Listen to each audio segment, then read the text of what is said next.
මේ ප්‍රශ්නේදී ඇත්තටම තීන්ත වලින්ම විතරක් තුෂ්ටේ ෆිනිෂ් එක ගන්න අමාරුයි.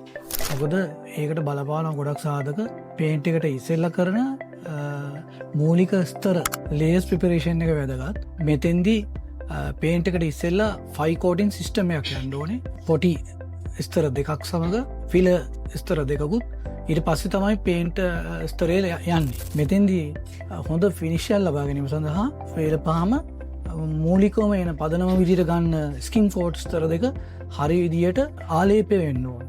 ආලේප වෙලා ස්තරය හොඳ සුමුදු විදියට සකස් කිරීමක් කරන්න ඕනේ. ඒක තමයි අපි අඳුනලා දෙන අපේ ප්‍රොඩක්ට් එක නිපොප්ලෙක්ස් එකේ නිපොප්ලෙක්ස් ස්කින් කෝට් එක අපි ඒ ආකාරයට තමයි නිෂ්පාදනය කරලා තියෙන්නේ. මොකද රුස්ටේ සුමුදුව විදියට ෆිනිෂ් වෙන්නත් අවශ්‍ය ඒකාකාර ෆිනිෂ් එක ලබා ගන්නත් ඒ පිල ස්තරය එතකොට පේන් ස්තරයෙන් අවශ්‍ය නිමාව ලබා දෙන විදියටත් සුදුසු ක්වොලිටියෙන් තමයි අපි අපේ නිපොප්ලෙක්ස් ප්‍රොඩක්ට් එක අපේ ස්කින් කෝට් එක හදලා තියෙන්නේ.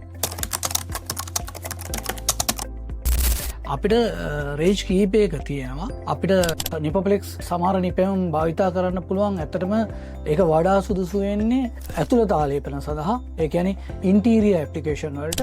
තව අපේ නිපොප්ලෙක්ස් තව නිෂ්පාදන තියෙනවා ඉන්ටීරියර් එක්ස්ටීරියර්. ඇතුළත සහ පිටත දෙආකාරයටම ආලේප කරන්න පුළුවන් ආකාරයට ඒ අපේ ක්වොලිටිය වෙනස් කරලා ඒ විදිහට නිෂ්පාදනය කරලා තියෙනවා.